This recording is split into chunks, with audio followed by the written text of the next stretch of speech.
강의는 김효선 교수님의 미술 치료의 뇌과학적 전환이라는 주제를 가지고 강의할 예정이고요. 김효선 교수님은 현재 갤러리 해부의 관장님이시고 브레인 아트 감정연구소의 소장님으로 계십니다. 그리고 대구교대 대학원 외래 교수로 지금 현재 재직 중이시고요. 또 국제내교육종합대학원 대학교에서 뇌교육학과 겸임 교수로 지금 현재 강의하고 계십니다. 오늘의 강의 주제, 미술 치료의 뇌과학적 전환. 김효선 박사님께서는 아마 만다라 미술 치료를 지금 많이 논문으로도 쓰셨고 굉장히 유명한 분이십니다. 만다라 미술 치료로. 그리고 정서지능을 위한 이제 창의적인 접근법도 아마 오늘 강의를 해주실 예정입니다. 우리 김효선 박사님 큰 박수로 맞이하겠습니다. 네. 하겠습니다. 네.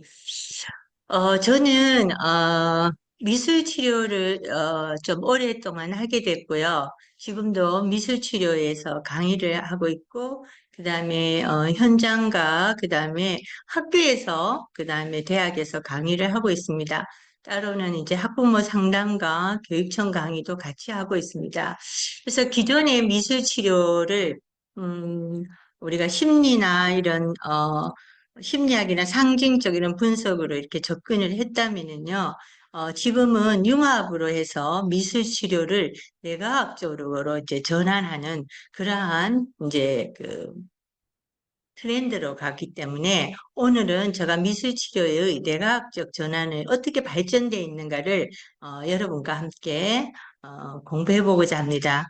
그래서 이제 미술 치료의 뇌과학적은 보면요, 기존에는 심리학이나 이렇게 상징적 분석적 접근으로 미술 치료를 했다면은요, 지금은 뇌의 구조나 기능, 그리고 신경 생리학적 반응, 이러한 신경 가소성, 이런 걸로 과학적 근거에서 우리가 이렇게 설명하는 것을 우리 미술치료의 뇌과학적 전환이라고 할 수 있습니다.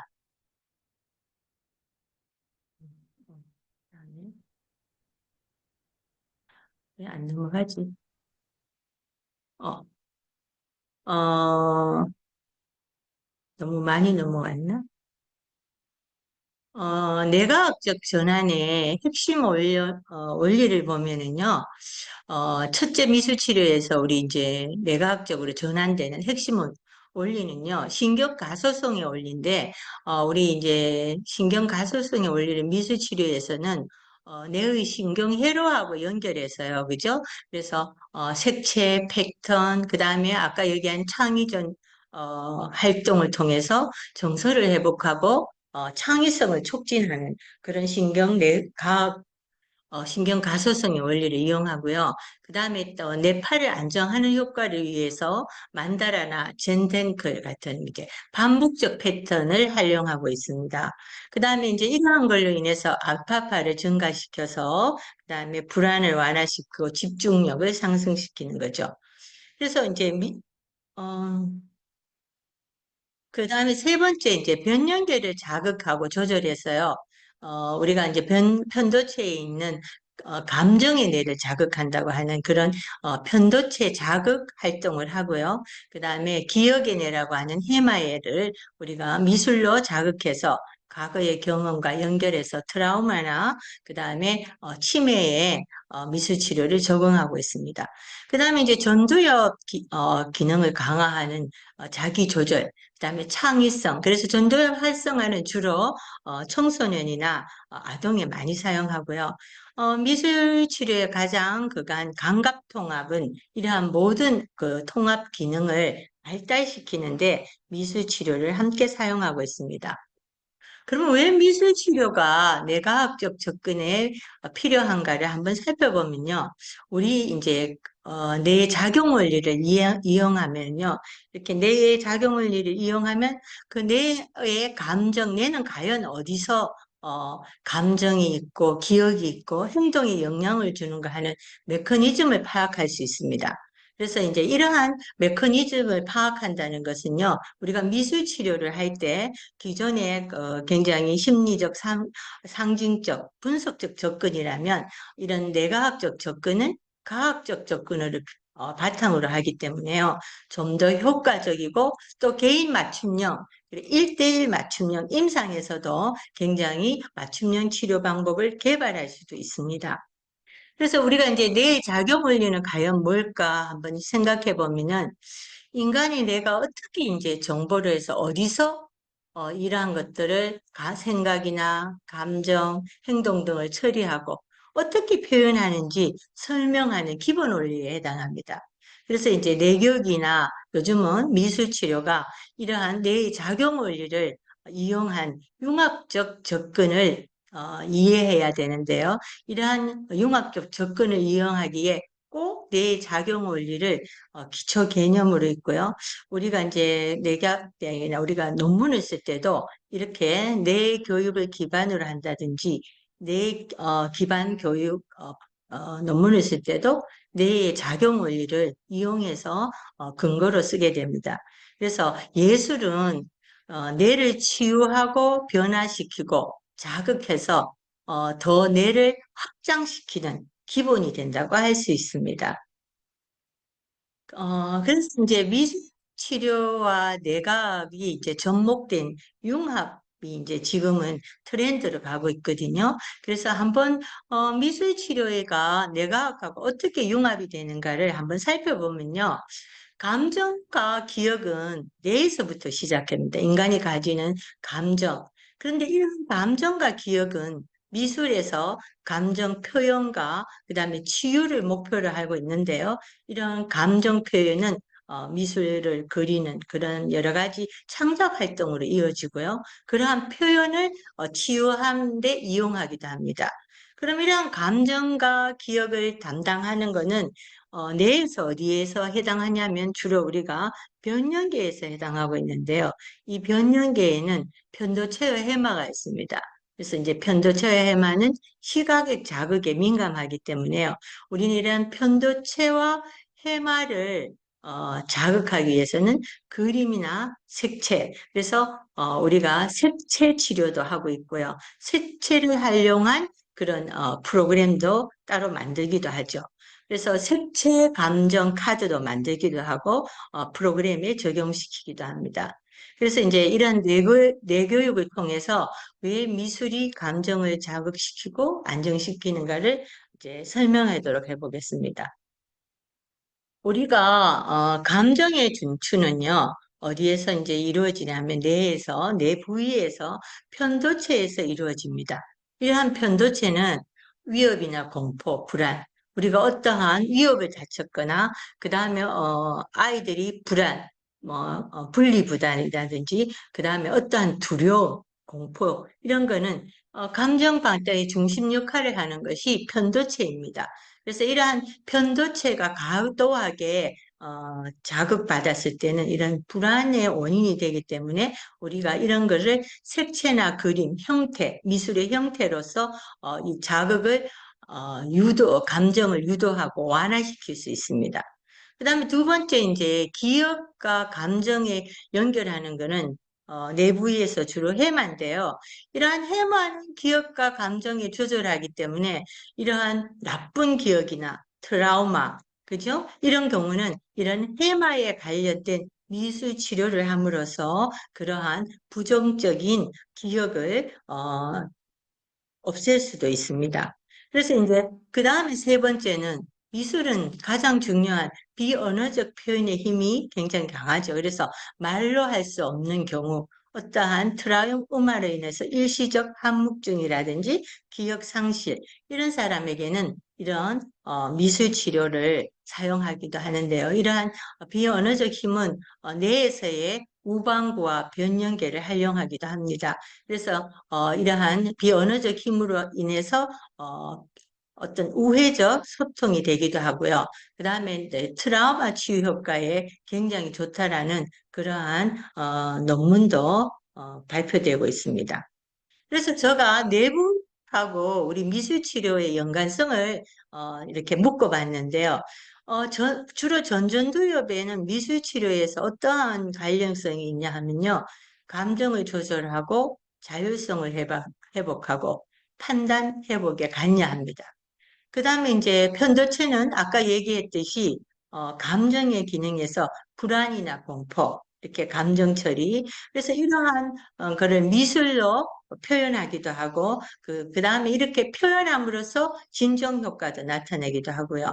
그 다음에 아까 얘기했듯이 해마는 기억력의 재구성. 그러나 잠시 일시적인 기억 상실이나 과거에 이제 트라우마로 인해서 자신의 기억력을 잃어버렸을 때 그런 재구성하기도 하고요. 그 다음에 에서 그런 기억을 조금 되살리기도 하는데 사용되고 있습니다. 그 다음에 이제 우리가 비언어적인 거에서는 주로 창작 활동은 우뇌에서 하고 있지만 자뇌에서 우방구에서 하는 거를 또 자뇌에서 하면서 언어로서 표현하기도 하죠. 그래서 자뇌 우뇌를 다 활용하는데 미술 치료와 연관성도 있습니다. 그다음에 이제 미술 그림으로 해서 미술의 창의성으로 해서 나오는 자기의 만족, 그죠? 그런 그 자극을 어디에서 느끼냐면 행복감에 의한 도파민 시스템에서도 이용하기도 합니다. 그래서 이제 그러면 왜 미술 치료가 미술 치료와 뇌과학적 기반이 중요한가를 한번 살펴보면요. 첫째 과학적 근거를 제공할 수 있다는 점입니다. 기존에 우리가 굉장히 객관적이나 관찰적인 거라면 미술 치료를 하면 기분이 좋아질 것 같다라는 객관적, 주관적인 수준을 넘어서 이러한 아까 앞에 얘기했는 내부위와 연결할 때는 뇌회로의 활성화, 그 다음에 어떤 물질이 분비되어 효과가 나타나는가를 과학적으로 제공하는 데 굉장히 중요한 역할을 하고요. 그 다음에 이러한 것을 맞춤형 치료에서, 임상 치료에서는 활용합니다. 그래서 뇌 상태를 한번 봐서, 뇌파를 찍는다든지, 그 다음에 fMRI를 찍어서, 어떻게, 지금의 뇌 상태, 스트레스 상태를 활용하면서 그것을 미술 치료에 직접 적용함으로써 그런 맞춤 치료에도 임상에서는 사용하고 있습니다. 그 다음에 이제 치료의 효과도 뇌파도 활용할 수 있고요. 이러한 뇌 fMRI 기술을 해서요. 치료의 전후 뇌변화를 해서 요즘은 이러한 거를 논문에 과학적으로 통계에게 많이 이용하기도 합니다. 그래서 이제 이런 뇌과학적 미술치료 연구를 한번 살펴보면요. 주로 이제 PTSD 환자가 트라우마를 그림으로 할 때 과연 편도체의 활성화가 감소되는가, 그 다음에 전두엽 조절 기능이 회복되는가를 아까 얘기했는 뇌파를 활용하거나 fMRI를 촬영해서 연구되어 있는 걸 과학적 근거로 되는 논문이 지금은 많이 나오고 있습니다. 그 다음에 치매 환자에게도 우리가 이제 혈관을 자극해서 치매를 치료하는 것보다 치매의 기억력을 유지해서 치매의 진도를 어느 정도 서서히 진행 속도를 놓치는 데에 대한 연구도 하고 있습니다. 그래서 결론적으로 보면은 미술 치료가 뇌과학을 적용했을 때 이러한 감정과 행동 변화를 전량적으로나 과학적으로 설명할 수 있고요. 그 다음에 치료에서 굉장히 정확도와 효과성, 그동안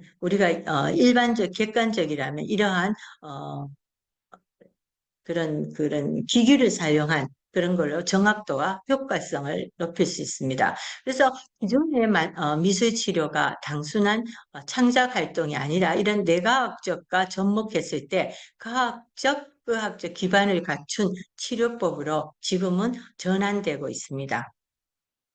그래서 우리 뇌과학 쪽에서 가장 중요시하는 신경 가소성 관점에 보면요.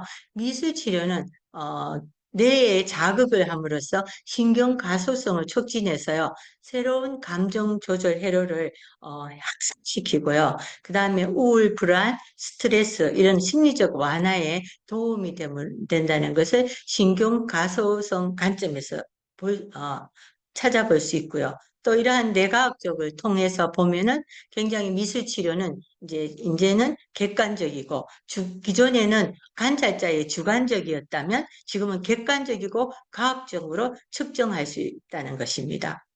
그래서 이제 개인 맞춤형 치료에 굉장히 임상에서 많이 적용하고 있습니다. 그래서 제가 임상 미술 치료에서 그 공부할 때는 교수님 죄송합니다. 네, 지금 정미란님, 네, 우리 네. 이거 좀 지워주시면 감사하겠습니다. 아, 거기 뭐 했는 네, 거요? 네, 네. 네. 그냥 뭐 괜찮아요. 진행할게요.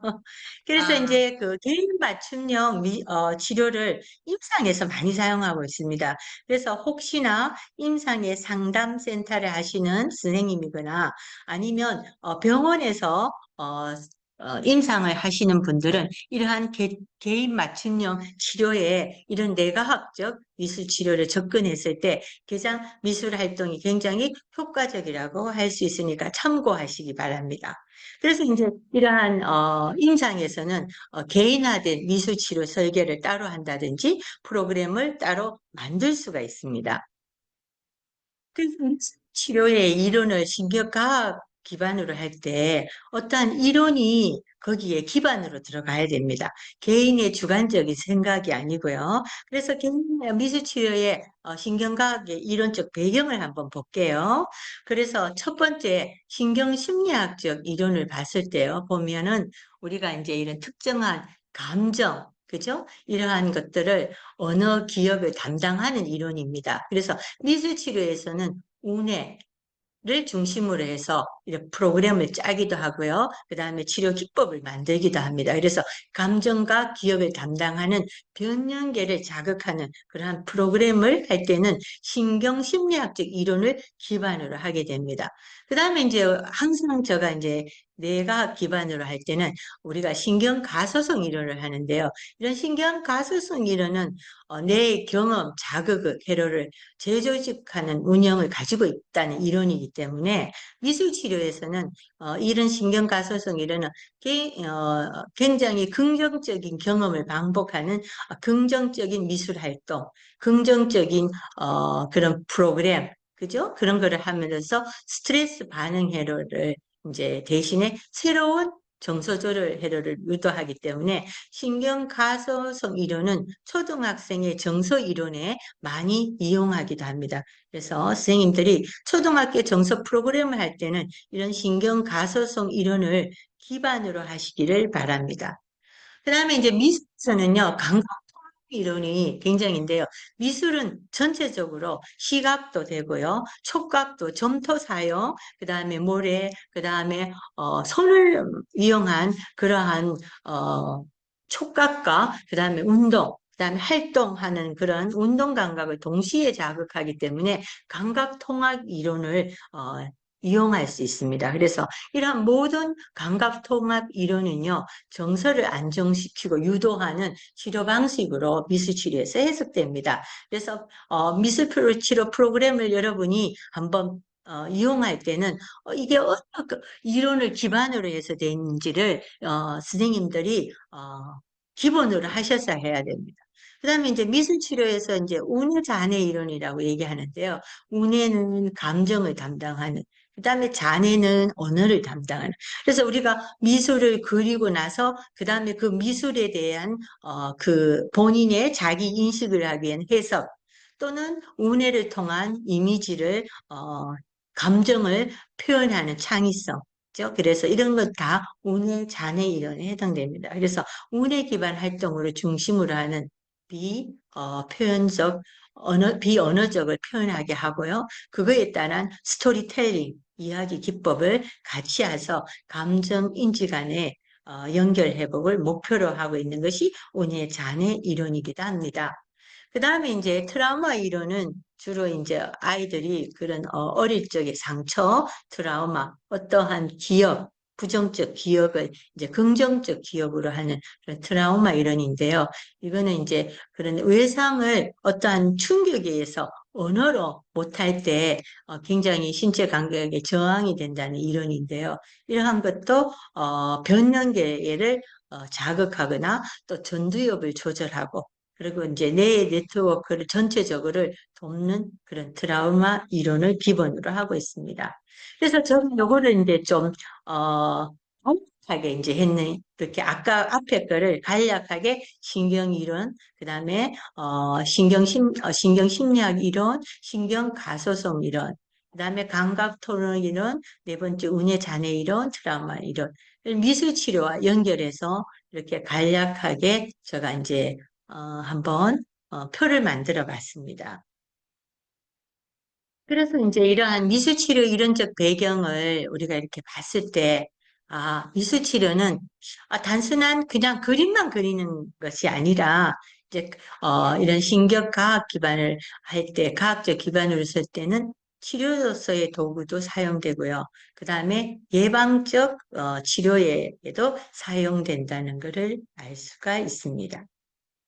그래서 이제 미술 치료에서는 그럼 어떻게 내 특정 부위를 한번 치유하는가를 제가 이제 간단하게 이걸 너무 크게 하면은 굉장히 길어지기 때문에 지금 관련 활동을 기반으로 해서 선생님들이 이제 미술에 대한 아마 여기에 미술 치료사 선생님들도 있기 때문에 관련 활동을 선생님 나름대로 나만의 것으로 이렇게 되어 가면 됩니다. 근데 이제 기본으로 우리가 감각 피질이나 손해의 어떠한 미술 치료에 관련 활동에 해당되는 거는요, 주로 점토 주무르기, 점토로 만드는 것에 해당됩니다. 그래서 점토로 도자기를 만든다든지, 점토로 조형 활동을 한다든지, 점토로 사과를 만든다든지, 그죠? 그러한 점토 주무르기가 굉장히 감각의 피질이나 손해를 내 특정 부위를 활성화하고요.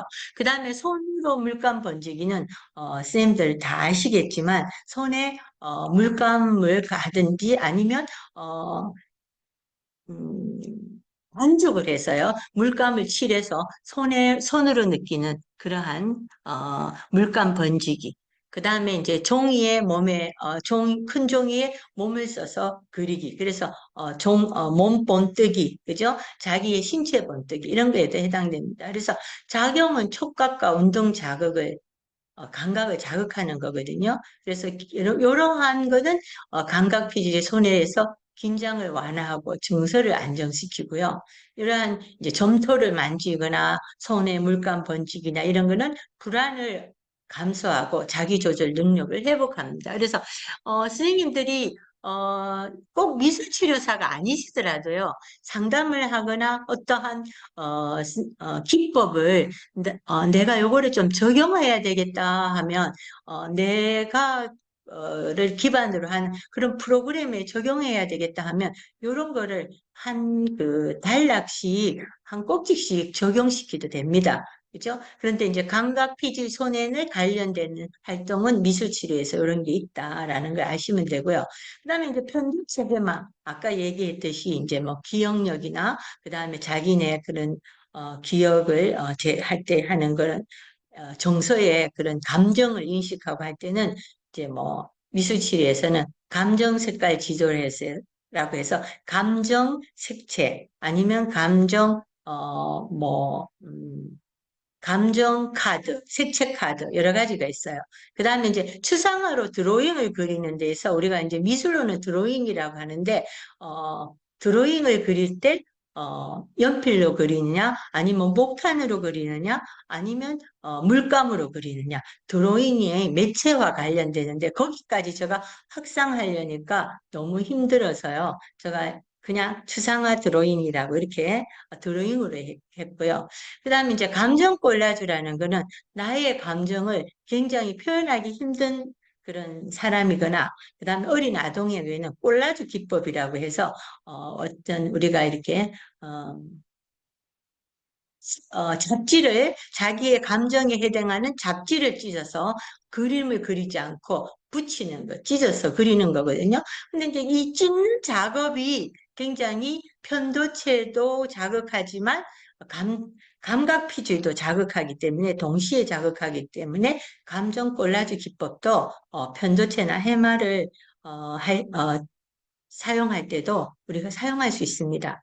그 다음에 이제 치유 효과의 트라우마에는 우리가 콜라주 기법을 많이 사용하거든요. 그래서 거기에도 사용할 수 있다. 한번 보시고요. 그 다음에 이제 전전두엽은 굉장히 우리가 아동의 정서 치료에 제가 많이 사용하는데요. 굉장히 상징적인 자화상, 나에 대한 그런 상징적인 그러니까 아주 긍정적인 그런 상징적 자화상, 그 다음에 감정 스토리보드에서 나의 감정을 부정적 감정에서 긍정적 감정으로 바꿀 때, 그 다음에 이제 미래에 대한 나, 그러니까 미래에 대한 거니까 지금 현재의 나보다 미래의 나는 굉장히 긍정적인 거죠. 그래서 이런 전두엽에 이런 긍정적인 관련 활동을 하면요. 자기 성찰에 대한 성찰을 할 수 있고, 그 다음에 자기에 대한 계획을 세울 수 있고, 그 다음에 사고 조절 기능을 활성화하기 때문에 굉장히 감정을 조절하는 데 좋기도 합니다. 그래서 이제 부정적 감정을 좀 없애는 데 효과가 있고요. 또 자신에 대해서 알아보기도 하고요. 그 다음에 이제 네 번째, 우리가 미술 치료는 전내 통합의 활동이기 때문에 우리가 이제 이런 미술 치료는 전내를 다 통합하는 거에서 글도 쓸 수도 있고요. 그 다음에 그 그림에 대한 글도 쓰고, 글을 먼저 쓰고 그림을 할 수도 있고요. 거기에 대한 이제 음악도 할 수 있고요. 그래서 요즘은 AI로 이러한 자기가 그림을 그린 거를 음악으로 표현하기도 하고, 음악으로 만들기로 하기도 해서 그런 디지털 활동에 그런 뇌과학적으로 접목한 그런 조금 이제 새로운 그런 프로그램도 젊은 선생님들이 하고 있는 걸 제가 봤어요. 그래서 제가 봤을 때는 굉장히 좀 앞으로 앱 활동, 앱을 만약에 한다면 내 교육 기반 뭐 앱 프로그램을 한다면 굉장히 좋을 것 같아요.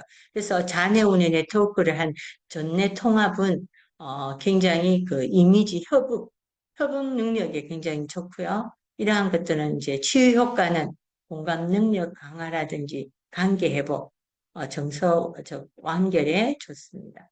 그래서 정리해 보면 미술 치료 활동은 그냥 미술 치료 자체가 이렇게 뇌를 자극하는 활동입니다. 기존에 우리가 그냥 미술 치료 활동을 객관적으로 분석하고 했지만 뇌과학적으로 우리가 이거를 분석해 보니까 미술 치료 활동 자체가 뇌를 자극하고요. 이러한 뇌 자극은 정서나 인지 회복을 하는 과정이더라는 것을 뇌과학적으로 증명할 수 있었고요. 그래서 이러한 미술의 감각적 활동, 정서적 활동, 인지적 활동, 총합적 활동이 미술 치료 활동에 다 프로그램을 할 때 넣었을 때는 이러한 뇌의 안정이나 감정 해소, 그다음 자기 성찰, 그다음에 공감과 창의적인 활동으로 이어질 수 있습니다. 그래서 이러한 미술 치료는 뇌과학적으로도 굉장히 근거가 있다는 것이 논문으로 밝혀지고 있습니다.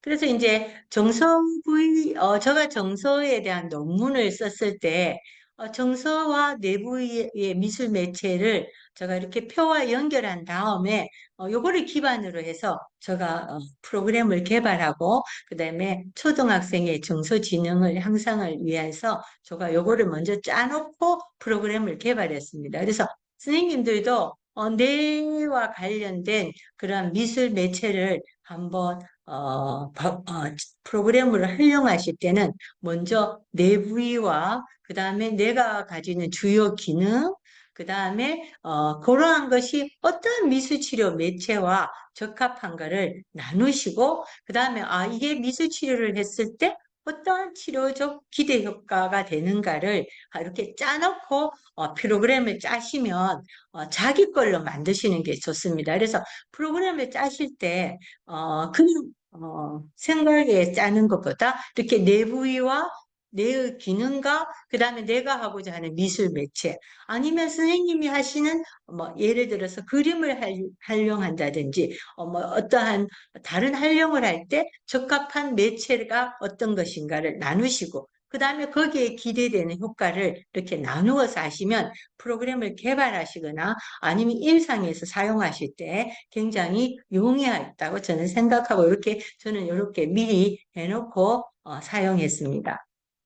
그래서 이제 뇌과학적인 이제 보면은요, 우리 뇌과학적인 뇌의 역동성을 어떻게 성장하는가 살펴보면, 뇌는요, 이렇게 성장도 했다가 잠시 휴식기도 갖추고요. 그런데 이것이 다양한 경험과 상호작용을 해서 인지와 신경 결합을 했을 때 굉장히 성장합니다.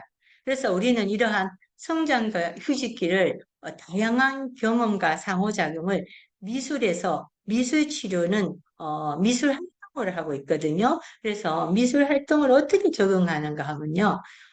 미술 치료가 뇌 발달에게 어떻게 이제 성장과 하냐면 뇌는 성장하고 아까 얘기했듯이 휴식기를 간다고 하는데 이러한 성장과 발달을 과정에서 누련이 이제 증식되고요.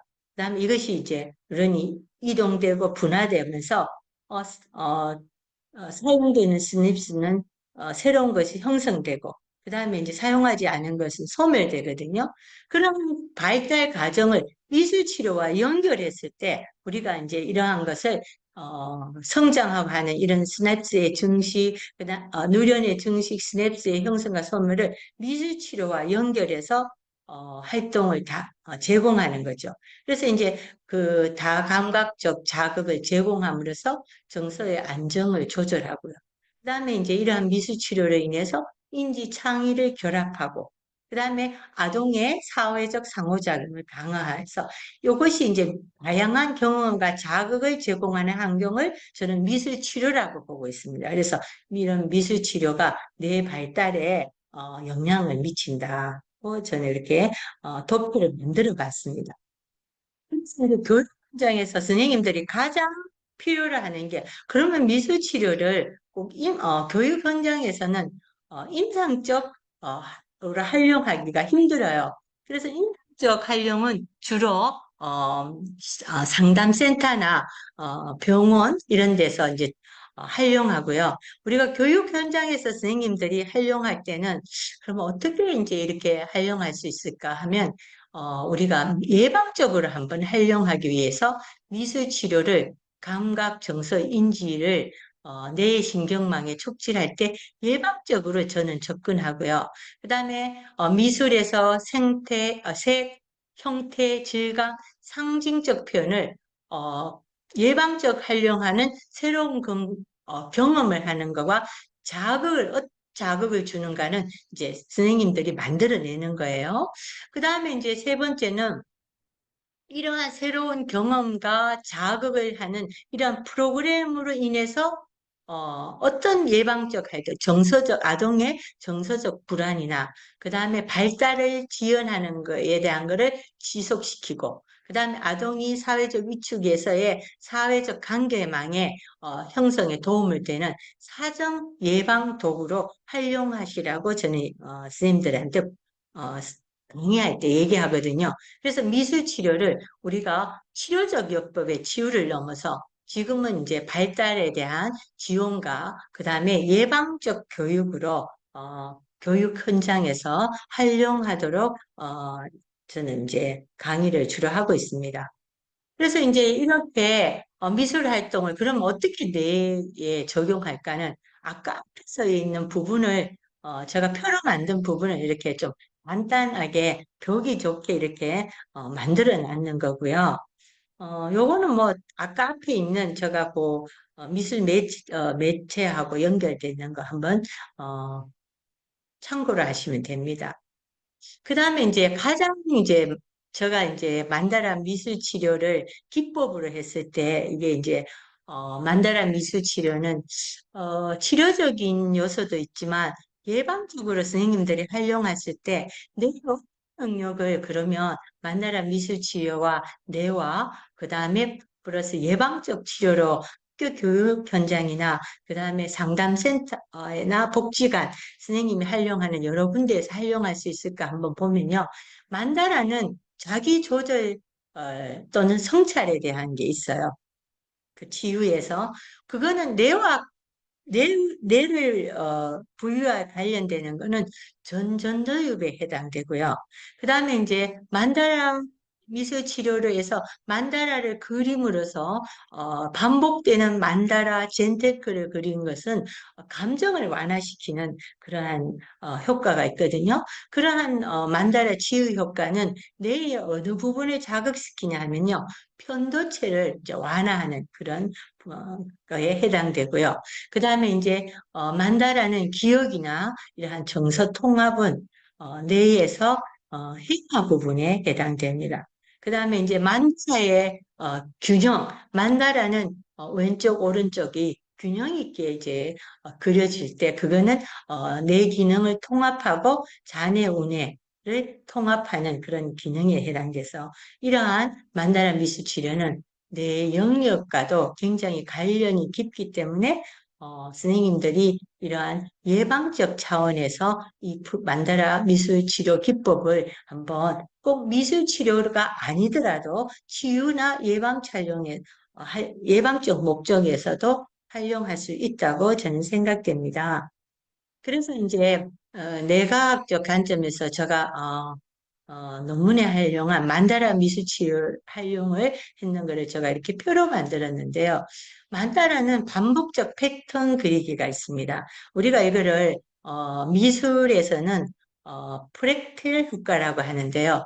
반복적 패턴을 계속 그린다는 것은 굉장히 집중력을 요하고요. 그 다음에 반복적인 패턴을 그림으로써 감정 조절을 향상시킬 수가 있어요. 그 다음에 이제 요거는 뇌의 어떤 부분이냐 하면 전두엽에 대한 부분이기도 하거든요. 그래서 이제 여기 만다라를 미술적 요소와 그 다음에 뇌반응적 효과, 그다음에 효과를 이렇게 제가 나누었거든요. 그래서 미술적 요소에는 반복적 그리기, 그죠? 미술에서 좀 더 전문적으로 얘기하면 프랙탈 효과라고 할 수 있어요. 그 다음에 이제 어차피 만다라의 미술에는 색채가 들어가거든요. 그런 색채를 자극하는데 만다라에도 미술에 색채를 넣는 경우가 있고요. 아니면 형태만 그리는 경우가 있어요. 그러나 만다라에서 색채를 넣었을 때는 편도체를 진정하는 건데요. 이런 거는 불안을 감소하고 정서를 안정시키기도 합니다. 그래서 우리가 미술에서 하는 난색 계열인지 한색 계열인지 아니면 중간색 계열에서 어떤 거에서 불안을 감소시키는지 그 색채로 이러한 편도체를 진정시키는데 도움을 주기 때문에 이런 색채 자극을 할 수 있고요. 그 다음에 이제 미술에서는 구조적 대칭이 있거든요. 비대칭인지 아니면 수평적 대칭인지 수직적 대칭인지 이런 거에 따라서 이제 그런 요소가 있는데요. 만다라는 수평도 되고 수직적 구조 대칭도 됩니다. 그래서 좌뇌, 우뇌, 그 다음에 상하, 그죠? 그 다음에 하방, 상방 이런 거로 인해서 그런 효과로 자기 통합이나 인지, 감정을 통합하는 데 효과가 있고요.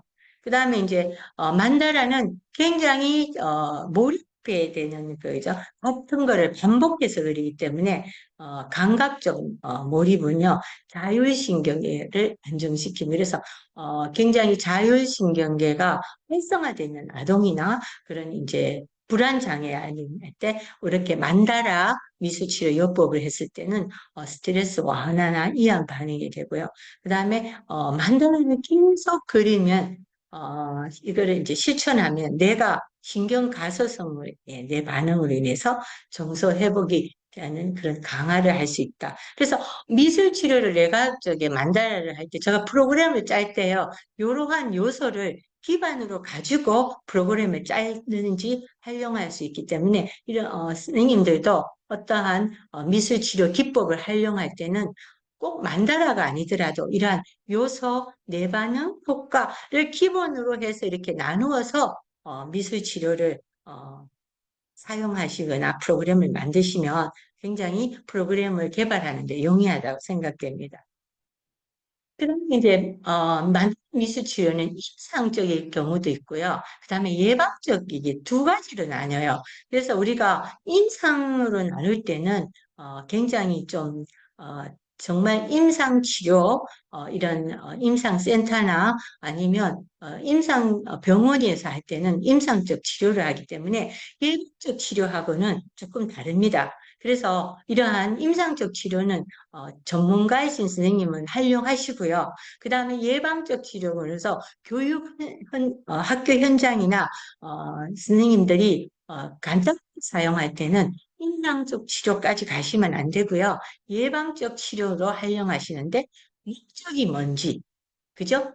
예방적 치료할 때는 만다라의 목적에 따라서 이제 먼저 하셔야 된다는 거 하시고요. 그 다음에 대상도 임상 대상하고 예방적 대상하고 좀 다릅니다. 그래서 임상 대상은 우리가 DSM이라는 의학적 질병분류표 5에 있는 그거에 있는 기준에 맞춰서 해야 되기 때문에 조금 어렵습니다. 그러나 일반적으로는 일반 아동, 정서 불안 아동, 그죠? 그 다음에 청소년, 스트레스, 스트레스 이제 증후군이 있는다. 그래서 경기선의 대상에는 예방적 치료로 사용하셔도 됩니다.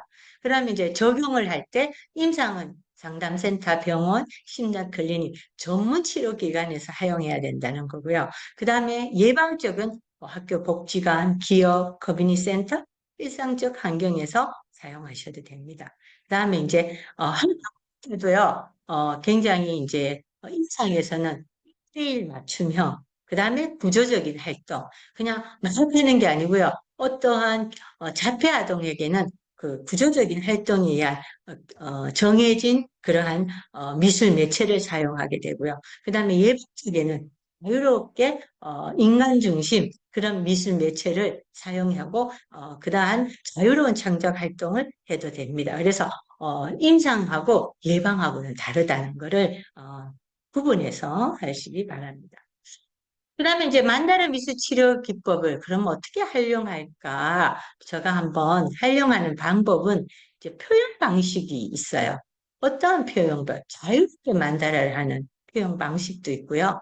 색채 만다라. 어떤 패턴을 선생님들이 미리 만들어서 색채 칠하는 걸 우리가 이제 색채 만다라를 하고요. 성경 만다라는 원형의 주제를 줘서 그 아동이 상징적인 거를 이제 그리게 하는. 그래서 표현 방식에 따라서 우리가 하는 이렇게 표현 방식에 다양하게 활용할 수가 있어요.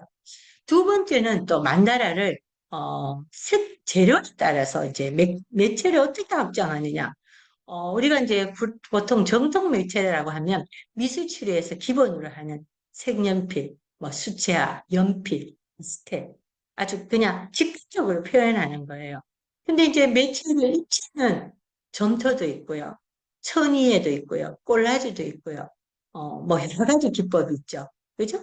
입체적으로 하는 조소도 있고 조각도 있고 그죠? 그래서 이제 을 자극하는 거. 그래서 재료와 매체에 따라서 이제 나누기도 해요. 그럼 요즘은요 디지털 만다라를 많이 해요. 어떻게 되냐?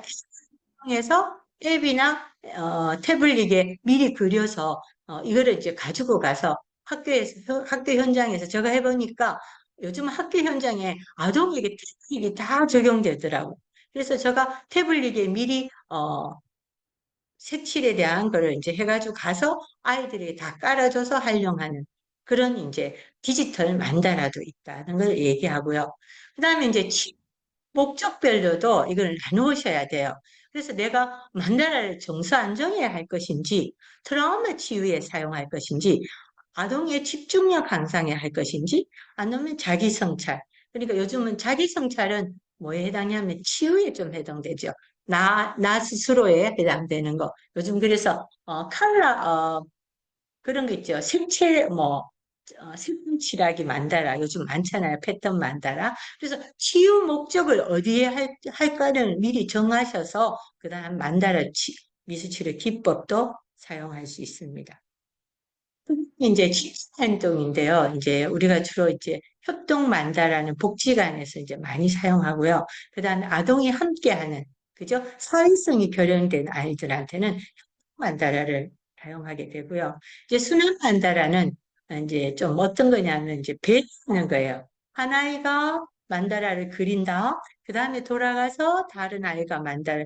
그래서 좀 순서를 기다리든지 아니면 차례를 좀 기다리든지 그런 순환 만다라는 그 아이가 어떠한 자기의 어떤 감정 조절이 잘 안 되거나 굉장히 자기의 차례를 못 기다리는 이런 아이들이 있어요. 그런 아이들한테 이제 규율 규칙에 해당되는 데는 이런 순환 만다라를 그려서 사용하기도 하고 그 다음에 나누면요. 그린 후에 감상하는 거예요. 우리가 미술 치료에서 꼭 만들뿐만 아니라 미술 치료에서 감상은 굉장히 중요합니다. 미술 치료가 가지는 장점 중에 하나는요, 뭐가 있냐면 작품을 마지막에 자기 작품의 치료 회기별로 감상할 수 있다는 거. 그래서 자기를 돌아볼 수 있다는 거. 두 번째는 다른 사람의 그림을 감상함으로써 공감을 하고, 그 다음에 그 사람의 감정을 내 감정에 이입할 수도 있고요. 그래서 미술 치료는 집단 나눔, 감상이 미술 치료 기법에 들어가는 것도 굉장히 중요합니다.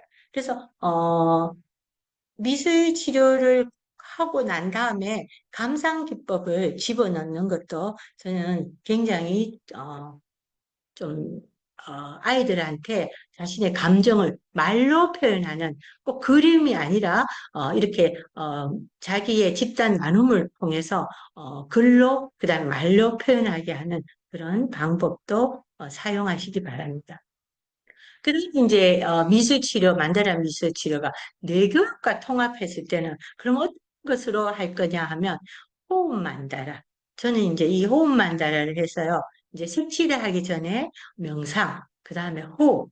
이제 이 호흡은 아이들에게 감정을 조절할 수 있는 기능을 되고요. 또 심리적 안정을 주기도 하거든요. 그래서 이러한 호흡과 만다라, 호흡하면서 만다라 기리는 기법도 제가 프로그램 만다라 미술치료 프로그램 개발할 때 넣었습니다. 그래서 뇌교육하고 통합하는 만다라는 어떤 게 있냐? 그 다음에 감정 카드 만다라. 그래서 뇌교육에서는 자기가 색채를 고르기도 하고요. 자기의 하루의 감정을 색채로 오전, 오후 이렇게 그 다음에 이제 나누어서 색채를 선택하고 난 다음에 그거를 이제 만다라에 적용해서 내가 하루 중에 어떠한 감정을 가지고 있는가 하는 그런 감정 카드 만다라도 있고요. 그 다음에 이제 긍정학원 만다라는요. 완성 후 작품에 대해서 만다라를 보고 긍정 메시지를 기록하는 거예요. 그래서 이런 긍정 메시지는 뇌교육에서 그래서 자기 조절, 이런 긍정학원 만다라는 동기부여. 그래서 아동이 자기의 일에 대한 동기부여, 그다음에 아동이 미래에 대한 동기부여에 굉장히 좋기 때문에 뇌교육과 통합하는 그런 프로그램을 할 때는 이런 거를 참고로 하시기 바랍니다. 근데 이제 만능 미술 치료 기법을 우리가 이렇게 적용할 때는요, 우리가 단순한 우리가 뭐 만다라를 색칠하는 거에 적용해서는 안 됩니다. 치유, 집중, 창의성, 관계 개선 이런 거에 맞추어서 프로그램을 선생님들이 짜기도 하고요. 그래서 이렇게 맞게 하는 이제 치료 그래야만이 이것이 강력한 우리가 그냥 예술 활동으로 하는 거야가 아니고 예술을 치료적 도구로서 활용할 수 있다는 겁니다. 그래서 이러한 치료적 도구로서 활용할 수 있는 만다라 미술 치료 기법을 뇌교육과 결합하면 더 큰 효과를 증가할 수 있다는 것을 말씀드리고요. 그러면 이제 만다라 미술 치료, 요거 아까 했는 건데 두 번 나왔네요. 자, 만다라 미술 치료를 뇌교육하고 제가 한번 이렇게 짜봤어요. 그래서 만다라 미술 치료는요, 어떤 거냐 하면, 감각 정서를 통합한 만다라 미술을 칠했을 때는 주로 이제 촉각 재료를 색칠을 하는 거죠. 그죠? 그 다음에 이러한 것들은 감각 피질, 그 다음에 변연계를 이제 자극함으로써 정서의 안정, 감정 표현을 할 수 있어요. 그 다음에 인직 창의적 확장 만다라. 그래서 이런 만다라를 제가 이렇게 이름을 붙였지만 선생님들이 만들 수가 있어요. 그래서 이제 이렇게 창의적인 사고, 아까 앞에 제가 보여드렸던 그러한 걸 기법으로 해서 이렇게 만들어내는 거죠. 그 다음에 이제 기억 상징을 회상하는 만다라. 그래서 기억을 떠올리는 창작에 대한 만다라를 해서 해마 전두엽을 자극하고 트라우마를 완화하면서 자기를 해석하게 하고요. 그 다음에 집단 만다라는요. 돌아가면서 만다라를 어떻게 그려놓고 그 다음에 돌아가면서 함으로써 함께하는 만다라. 그래서 우리가 공동 만다라라고 이름 짓기도 해요. 그런데 이렇게 되면 다 만다라는요, 호흡과 마음 챙김 만다라를 해서 우리가 호흡하고 같이 만상해서 면역 편도체를 억제하고 전두엽을 활성화하는 그런 만다를 할 수 있습니다. 그래서 제가 만들었는 기법을 선생님들한테 한번 보여드리면 이제 뇌 활성화 만다라, 호흡 조절 만다라, 감정 공감 만다라, 내면 감정 만다라, 감정 명명 만다라. 이렇게 만다라 기법을 만들었는데요. 이런 기법은 제가 그냥 만들었는 게 아니고요. 어, 뇌과학적 기반과 만다라 기법을 활용한 그런 논문과 그런 외국 논문과 학회에서 나오는 걸 기반으로 해서 이렇게 제가 이름을 명명했고요. 그거에 근거해서 이러한 기법을 프로그램을 개발했습니다. 그래서 뇌 활성화 만다라의 특징은 어, 우선 만다라를 그리기 전에 뇌체조를 통해 몸을 활성화하고 활자가 빠졌네요. 활성화하고 그다음에 몸과 마음에 이제 집중하고 난 다음에 이제 그 만다라를 그리게 했고요. 호흡 조절 만다라는 호흡을 조절하고 명상을 한 다음에 자기가 어떤 건가 나의 내면을 한번 들어보고 난 다음에 호흡 조절 만다라는 예시 만다라를 하나 만들어 놓은 거를 하면서 그리는 방법을 호흡 조절 만다라고 합니다. 그 다음에 감정 공감 만다라는요, 두 사람이 같이 해서 내가 한번 그리고 그 사람이 한번 그리고 그래서 번갈아 해서 얘는 어떤 색채로 어떤 모양으로 감정을 했는가, 감정으로 표현했는가 하는 감정 공감 만다라. 그 다음에 내면 감정 만다라. 그 다음에 만다라를 다 해놓고요. 이름을 정하는 거예요. 그 그림을 보면서. 그래서, 그것을 우리가 이제 감정, 명면, 만다라라고 이제 했습니다. 그 다음에 이제, 마음속 반반 만다라.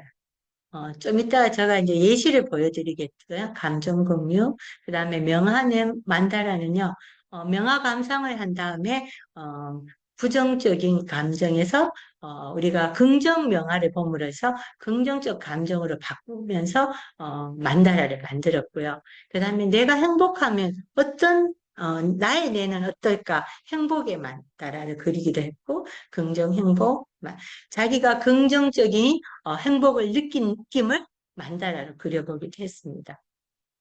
그래서 이제 어, 우리가 이제 앞으로 ECT 표현 예술 그런 연속적으로 프로그램은 뇌과학과 원리를 접목해서 지금 논문이 나오거든요. ETC 논문이 나오는데요. 이거는 ETC는 뇌과학의 원리를 접목했는 미술치료 프로그램 기법이에요. 그런 거기에는 감각, 기억, 인지, 사회 상호작용이 요 ETC 표현 치료 연속 그 미술치료 그 프로그램이 내교에 접목한 게 들어있기 때문에 우리 선생님들 중에 논문을 쓰시는 선생님이 있는데 나중에 그런 ETC 미술치료는 뇌과학적 접목되는 거는 어떤 기회가 있으면 우리가 공부할 기회가 있다고 제가 생각하고요. 제가 한번 보시면 제가 이제 아동과 같이 있는 그런 이제 이런 그 표현입니다. 여기 보면 첫 번째 나오는 어, 요 부분은요, 색채를 다르게 이제 했죠. 이 아이가 맨 처음에 시작했는 검정색 색채에서 색채가 하나씩 이제 밝아지는, 이거는 시켜서 했는 게 아니고요. 이 아동이 자기의 감정을 이렇게 네 단계로, 세 단계로 표현했는 거예요. 그래서 자기가 처음에는 이러한 아주 부정적인 감정, 우울했던 감정에서 색깔을 점점 칠하면서 자기의 감정이 좋아졌다. 그죠? 그 다음에 이제, 요거는 이제 반복 패턴을 아동이 계속 반복을 함으로 해서, 이 아이가, 아까 얘기했어. 반복 패턴으로 해서 확장이 나가는 거예요. 그래서 이렇게 자기의 감정이 이렇게 여기에서 확장했는 거예요. 감정 패턴. 그래서 패턴의 확장. 그 다음에 그런 거. 그 다음에 요거는 이제 아동이 자기는, 어, 로봇 자기가 옛날에 가장 좋아했던 그런 그 로봇 영화가 있었다는 거를 자기가 이제 기억을 하면서 이렇게 만다라로 표현했어요. 그죠? 자, 여기 한번 보시고요. 자, 여기 한번 보시면 요 아이는요, 굉장히 우울 성향이 깊었어요. 그리고 선생님께서도 이 아이는 그런 성향이 있다는 거를 미리 저에게 선생님이 이제 소스를 좀 주셨어요. 그래서 이 아이가 처음에 만다라를 할 때, 가장 쉬운, 자기는 색채를 사용하지 않겠다고 얘기했어요. 그래서 자기는 색채를 사용하는 거를 이제 다른 아이는 다 색채를 사용했는데 자기는 색채를 사용하지 않겠다. 그래서 연필을 사용하겠다 해서 연필을 사용했어요. 그래서 이제 이 아이가 굉장히 이제 처음에는 만다라에 대해서 하는 걸 두려워해서 제가 이렇게 오를 그려주고 여기 이렇게 수평, 수지 그렇게 이렇게 선을 그려줬어요. 그렇게 그리고 나서 이 아이가 굉장히 여기에서 이 발전은 굉장히 발전이 크죠. 그 다음에 이제 여기에서 발전이 아이들이 이렇게 큰 거예요. 이거는 초등학교 5학년 학생이 그렸는 만다라예요. 그래서 이제 제가 몇 번을 했지만 계속 반박했을 때 이렇게 창의적으로 굉장히 저도 보고 깜짝 놀랐어요. 그래서 그리고 아이들 자신도 처음에는 굉장히 힘들어 했다가 굉장히 자기 스스로가 놀라고요. 그다음에 만다라는 절대적으로 창의적인 예술 활동이기 때문에 똑같은 게 나오지 않습니다. 그죠? 그래서 100명이 배우면 100명이 다 다르게 나오고요. 어, 그래서 굉장히 창의적인 활동이라고 할 수 있습니다. 자, 요거는요, 이제 행명화 감상이에요. 그래서 이러한 행명화를 아이들에게 보여줬을 때, 어, 아이들은 내가 행복할까를 한번 남녀별로 해봤어요. 초등학생의 남녀별로 해보니까 여학생들은 자기는 이런 생각을 할 때, 옷을 사거나, 새로운 신발을 사거나, 이런 거를 할 때 굉장히 행복하게 느꼈다. 남자아이는 나는 먹는 거, 주로 남자아이들은 먹는 거와 게임할 때, 그죠? 이럴 때 행복하게 느꼈다. 그래서, 행복한 명화도 굉장히 좋은, 긍정적인, 경험을 하는데 도움이 됩니다. 그 다음에 이제 요거는요, 아이들에게, 먼저, 이렇게 제가, 어, 뇌를 먼저 그려주고, 그 다음에 뇌 부위에 대한 부분을 설명하고요. 그 다음에 뇌 부위에 따라서 내가 어느 부위를 가장, 중점적으로, 어, 자극하면 좋을까를 색칠로 한 해보자 해서 행복한 뇌. 그래서 여기에 보면은 내용이 있어요. 어떨 때 행복을 느꼈는가? 그다음 어떨 때 그랬는가? 요 내용은 선생님이 자기의 프로그램이나 선생님이 하는 활동에 맞게 이제 하면 됩니다. 네, 이렇게 했고요. 그 다음에 이제 요거는요, 부정기업과 긍정기업. 그래서 부정적 이미지에서 긍정적 이미지. 그래서 요거는, 부정적 이미지를 트라우마 할 때 한번 글로 적어보고 나는 이런 생각을 긍정적으로 바꿀 때. 그죠? 내 머릿속에는 뭐가 있을까? 이제 이렇게 활동지를 해봤고요. 그 다음에 이제 요거는 반반 했어요. 이렇게 기준으로 해서 A, 그 다음에 B 학생이 한 번 그리고 해서 이렇게 반반으로 그리는데 처음 그렸을 때는요. 각자 자기의 그림으로 이어져요. 자기의 특성 따라. 근데 두 번째 그림을 보면요. 어떤 게 느껴지냐면 한 사람이 그린 것처럼 느껴져요. 한 사람이 그렸죠. 이거는 이제 뭐를 의미하냐면 아이들이 반반 만다라를 그리면서 다른 사람의 생각이나 감정을 공유하게 되죠. 그죠? 내가 공유하면서 그 다음에 그림은 어, 같은 그림으로 이제 한 사람이 그린 그림 같이 그림으로 나누어집니다.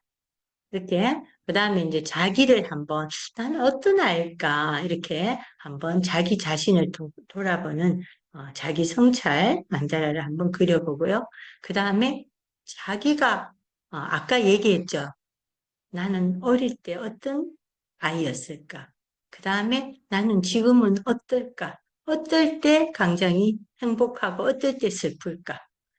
내가 슬픔을 가졌을 때는 내는 어떨까? 이렇게 쪼그러든다고 하고 이 내가 많이 상해 있을 것 같다라는 걸로 표현해서 아이들이 그리게 돼서 그래서 자기가 한번 해보는 거죠. 그죠?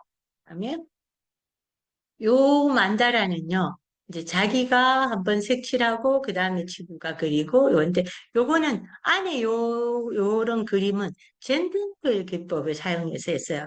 만다라도 되지만 젠텐클의 기법을 사용했고요. 이거는, 요것도 마찬가지예요. 만다라인데 젠텐클. 여기에 이렇게 동그라미 이렇게 그렸는데요. 요런 젠텐클 기법과 색칠로 했는데 요 계통의 아이하고 여기 계통의 아이가 보면 따로 그렸거든요. 그래서 이 아이가 가지는 색채하고 이 아이가 가지는 색채가 좀 다르다는 걸 알 수 있죠. 그래서 이러한 색채를 공동 작업을 했지만 두 아이에 따라서 색채가 다르다는 걸 알 수 있습니다. 그 다음에 이제 요거는 만다라에서 감정일기 쓰기 기법이에요. 그래서 아이들이 글로 쓰는 것보다 감정을 그림으로 표현할 때 자기 감정을 글보다 좀 더 자기가 볼 수 있다라는 거죠. 그래서 내가 화가 날 때, 내가 하루 종일 살을 나누었을 때 오늘의 감정일기를 하나로 그림으로 표현한 거예요. 그죠? 그래서 한번 이렇게 감정일기도 만다라로 활용할 수 있다.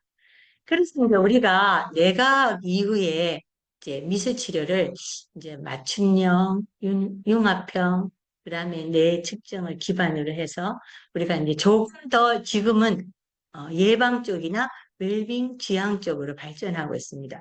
그래서 선생님들이 이제 지금은 뇌과학 기반으로 하는 과학적 접근에 창의적인 이제 이러한 프로그램을 개발한 예술치유를 만남으로 해서 미래에는 AI와 뇌 예술치료 결합한 그러한 미술치료가 반드시 나올 거라고 생각하고요.